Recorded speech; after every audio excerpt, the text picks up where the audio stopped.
Hi all, I'm outside again, as you can probably hear and see. We've just had a long sunny weekend in Britain, Monday off and Friday too, and there's a bit of a stubble before back to work tomorrow.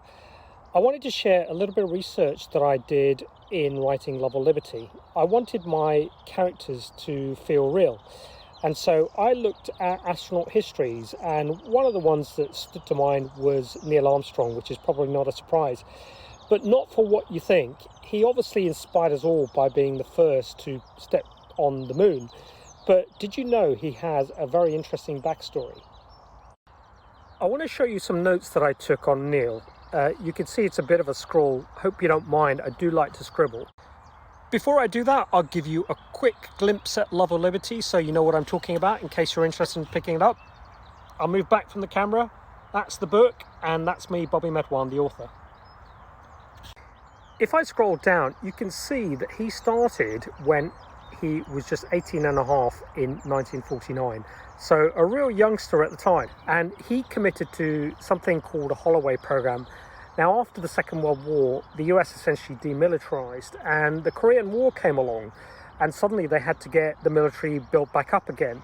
He was a midshipman. He did his medicals. He went to pre-flight training school.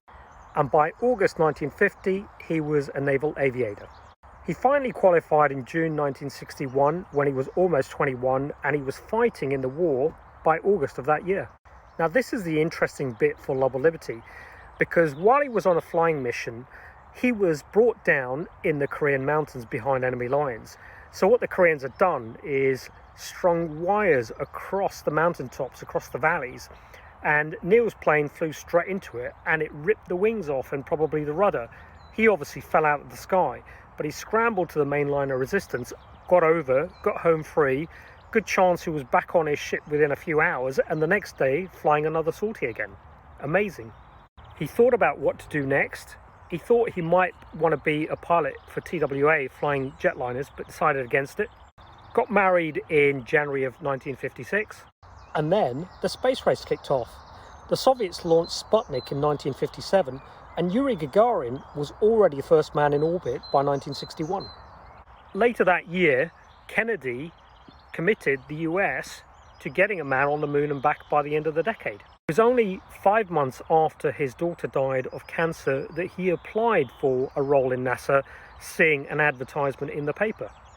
By September of that year, he got a call from Deke Slayton saying, does he still want the job? And of course, he did take it, as we know.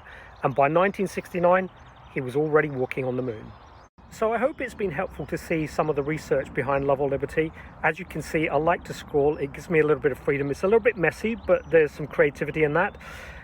Neil's backstory inspired one of the key action sequences in Love or Liberty, a really high-paced aerial combat sequence, which I think you're going to love if you read it. So go check it out.